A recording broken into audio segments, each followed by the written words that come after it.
minsan nagkakaroon ng pagkakataon na parang mag-overlap na sila. May mga times na like kanina may kausap ako. Sabi niya ganyan, magandang sketch yan for Bubblegum. Sabi ko, hindi, mas maganda eksena yan para sa Repito mo na. Kasi may mga jokes talaga na specific na gag or a sketch na parang hanggang dun lang.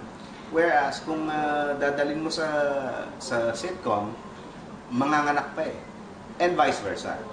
May mga ganun naman na elemento na sitcom na pag nilagay mo naman sa gag show, mas manganganak pa, mas dadami. Kumbaga pwede kang gumawa ng isang character at mag-capitalize.